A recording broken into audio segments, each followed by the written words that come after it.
And good morning, everybody. Welcome to Jason Mackey's First 10, short version podcast talking all things Pittsburgh sports. Today is Friday, which means our usual Q&A edition. Thank you all so very much for the wonderful questions submitted via X. Going to get to them right away. My name's Jeff Asks about the Steelers running backs and offense, describing Najee Harris, Jalen Warren, and basically says what's so complicated about creating an offense that puts up points more than 3 at a time. I understand, Jeff. I get it. The Steelers aren't alone here, and it's not just the running backs. To me, it's somewhat scheme. It's playing conservative. It's knowing that your defense can win you games and allowing them to do that. They need to score more, though. That's plain, right? The Los Angeles Chargers are going to be much more difficult to corral than the Falcons or the Broncos. And, well, I think the Steelers are going to have to score with them a little bit. And so some things I'd like to see from the Steelers offense, maybe I'll direct it that way. Still more stuff over the middle of the field, more shots downfield taken, fewer penalties, not having big gains wiped out, maybe involving more than George Pickens in the passing game. And that's obviously not just an offensive coordinator thing. That's everybody. I think the ingredients are there for the Steelers to have a respectable and productive offense. I really do. But it takes a lot of things, and it also takes a willingness to take shots, which is probably built on trust, which is probably built on, blocking and clean football and all this stuff. So, I mean, there's a lot of things, but it's not just the Steelers around the NFL right now. Ray Fittipaldi did this story, and this stat jumped out to me. Just 5 300-yard passing games through 2 weeks. Last season, 15, and an average of 7 per week. It's not just them.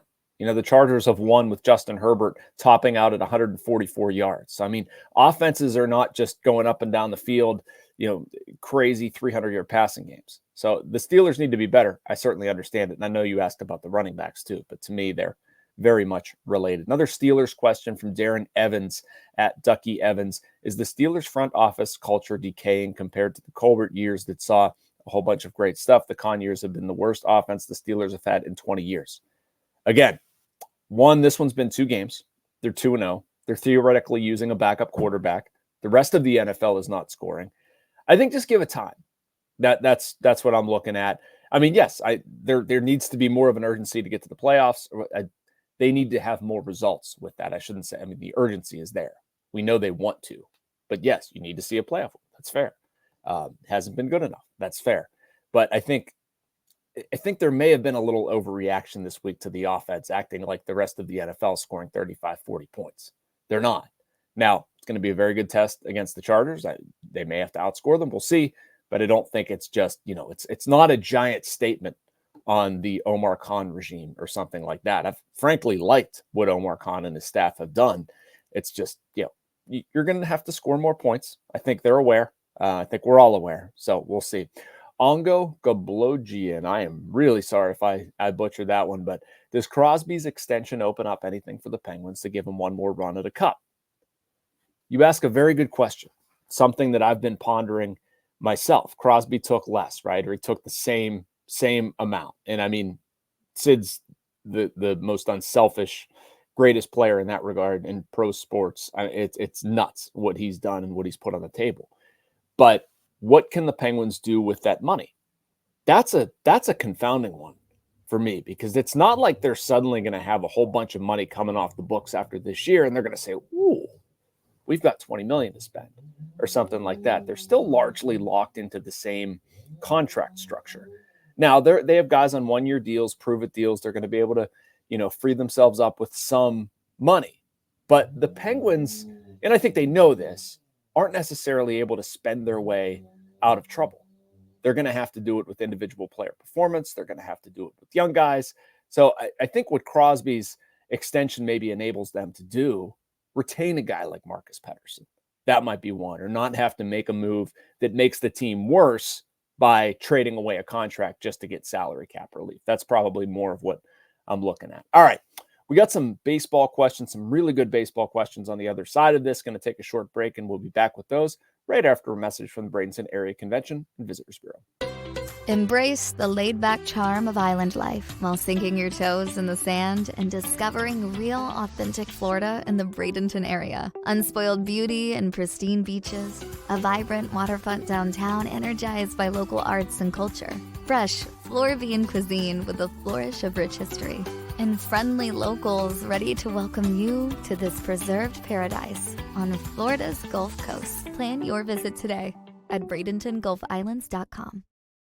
And welcome back to First 10. I'm your host, Jason Mackey. We're here Monday through Friday, about mid-morning, around 10 a.m., talking about 10 minutes about all things Pittsburgh sports. On Friday, we do a Q&A edition, and we're going to get back to your questions now. John Malone asks, PNC Park will be finishing its 24th year, about the time of Three Rivers Stadium's life. Pirates brass started clamoring for a new stadium that would allow them to be competitive. Could it happen again?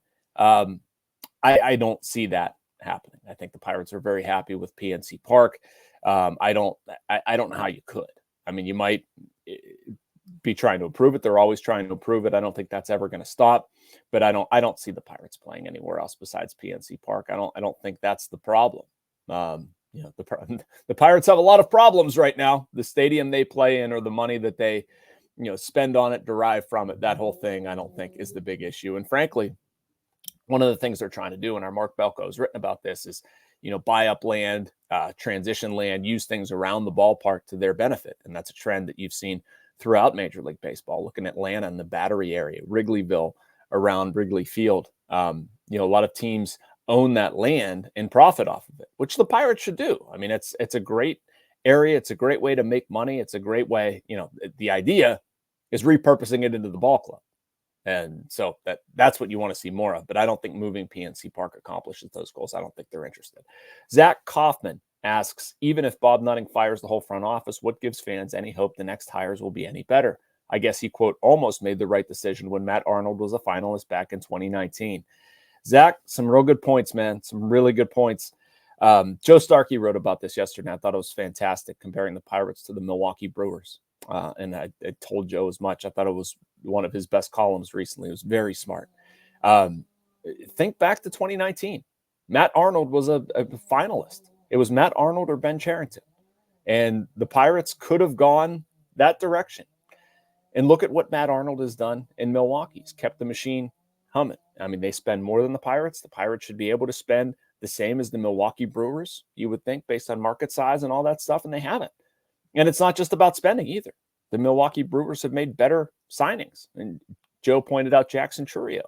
That's identifying a player internationally, getting him to sign with a respectable bonus, developing him, then recognizing what he could be at the major league level, getting in early, giving him a contract that is below market value, which it will be. Over time, that's going to be an extremely smart deal for the Brewers, and then getting him to produce in the major leagues. He's 20 years old. He has a better OPS than anybody, any Pirates regular. Hats off to the Brewers. They've done a fantastic job. But if I look at the Pirates, I think, you had the intent of hiring a GM. You had the intent of doing this right, and it hasn't worked out. I understand why fans would be frustrated by that. And I don't have any magic words to make you suddenly feel like they do have it figured out. I mean, I hope they do. You hope they do. Like, nobody wants to see the Pirates suffer and stink. But I mean, it's reality of the situation, right? You had those two choices. You chose this route. And I don't need to describe for the 9 billionth time what has happened and how things have gone wrong. But you can look at the Milwaukee Brewers and a lot of what they've done. Matt Arnold has done a fantastic job there. So I guess let me balance that out and be fair by saying that I think the Pirates do have some good things going for them. I don't think they're, totally screwed here, for lack of a better term. I think they've just played some bad baseball this season. I think they can absolutely bounce back next season and be there. They have an important offseason. I'm not going to go on a long rant here, but they do have some pieces. They're not totally bereft of talent, so I don't want it to sound that way. All right, going to get to a couple more questions here before we get to our limit. Bucks 2024 asks, who will be the Pirates shortstop on opening day in 2025? I do think it'll be Isaiah Kiner-Falefa. Maybe some guys rotate in there. Maybe you see Nick Gonzalez if they have a need to bounce him somewhere, want to get his bat in the lineup. I don't know. Don't know what becomes of Jared Triolo and Alika Williams, but I think they made the move, both acquiring Isaiah Kiner-Falefa and moving O'Neal Cruz to center field with the idea that IKF could take over in center field. Giuseppe asks, when will the Pirates start trying to win? They are trying to win right now. I'm not trying to ignore the question or something like that. Trying and executing are two different things. I mean, it's completely fair to be frustrated by what the Pirates have done, but I promise you they're trying to. And honestly, Giuseppe, I mean, they've spent $65 million in free agency the past 2 years. Free agency trade, different ways to improve the team. They haven't been good enough. They've made mistakes in that process. For a team like the Pirates, I mean, look at what the Guardians have done. Look at what the Rays have done. Like, it's not all about the payroll. I mean, they need to spend more. I'm not trying to make an excuse for that. I think a lot of people misinterpret that. But it's a lot about talent you identify, how you grow it, what your farm system's like. Can you develop the draft picks that you get? Can you make good internationally? The Pirates have not done that stuff as well. Look at the Guardians' payroll. It's not like they're good because they spent a ton. They're good because they're smart. They're good because they make good decisions. And I think the Pirates, why I've answered since this regime took over, I think they can win here, but they haven't made enough smart decisions. I don't like it. Zach Henry asks, do you see the Pirates being more aggressive in free agency this offseason or potentially exploring a more high-profile trade?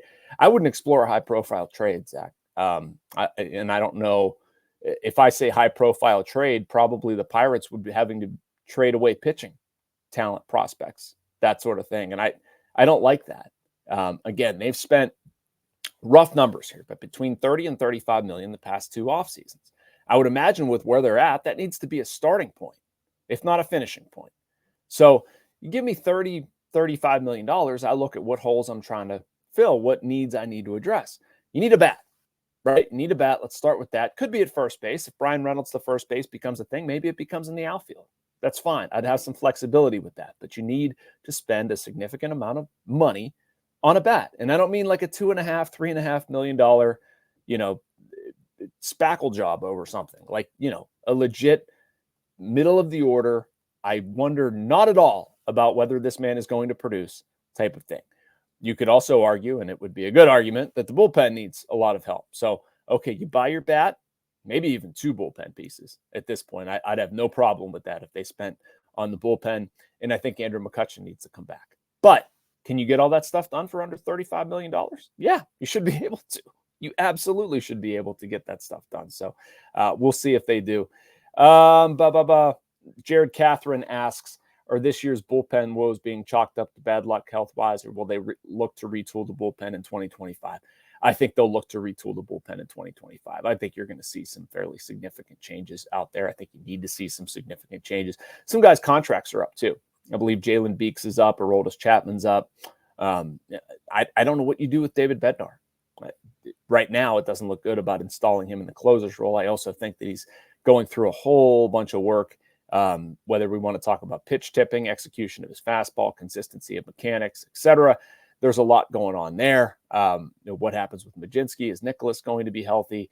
Colin Holderman as well. I mean, there's a lot of unanswered questions, but I do think that probably it's not just that. I mean, retooling the process, how they use guys, how they prepare them. I think they'll do a deep dive on the bullpen, and I think they need to.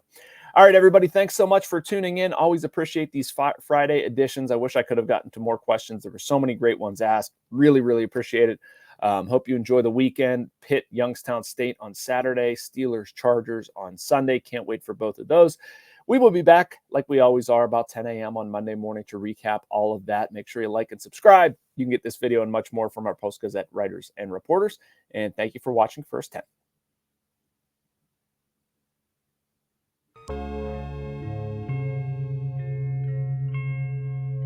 Thank you for checking out this content from Post-Gazette Sports. If you watch this video on YouTube, please like the video and subscribe to our channel. For all of the sports coverage the Post-Gazette has to offer, visit post-gazette.com.